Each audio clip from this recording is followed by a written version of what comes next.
Thought of the day. Inspiring news updates encourage children to develop a reading habit. 1. Indian batsman Ajinkya Rahane has retired from all formats of international cricket. He played 85 tests, 90 ODIs, and 20 T20 matches. In Test cricket, he amassed 5,077 runs and scored 12 centuries. Under his captaincy, India won the historic Border Gavaskar Trophy in Australia during the 2020-21 series, a campaign that included the memorable victory at the Gabba. 2. The Meghalaya government has approved the Electric Vehicle (EV) Policy 2026. Under this policy, buyers of electric vehicles will receive an incentive of up to 25,000 rupees, and registration fees will be completely waived. These benefits extend to two-wheeler and three-wheeler EVs as well.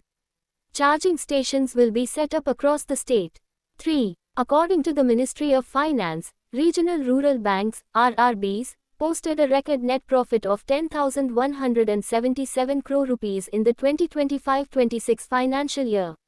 Schemes like Jan Dhan Yojana and Mudra Yojana, along with increasing financial inclusion in rural areas, have strengthened the bank's financial position.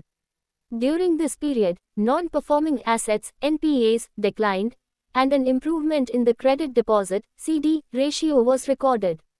4. In the 2025-26 financial year, public and private sector banks collected over 7,086 crore rupees in charges from customers for failing to maintain the required minimum average balance in their accounts. Private banks accounted for 4,948.71 crore rupees of this total, with HDFC Bank alone collecting 1,798 crore rupees in charges.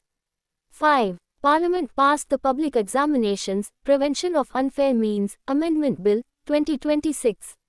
Conviction for offences such as paper leaks could result in imprisonment ranging from 5 to 10 years and a fine of up to 50 lakh rupees. Involvement in organized crime could attract a prison term of 7 years and a fine of up to 10 crore rupees. 6. On the 7th day of the Commonwealth Games, India's Dilip Gavit set a new record by winning the gold medal in the men's 100 meters T47 event with a time of 10.71 seconds. In the same event, Mohammad Basil won the silver medal, while Murli Srishankar secured silver in the long jump with a leap of 8.09 meters. By the end of the 7th day, India had reached the 8th position on the medal tally with a total of 15 medals, including 3 golds.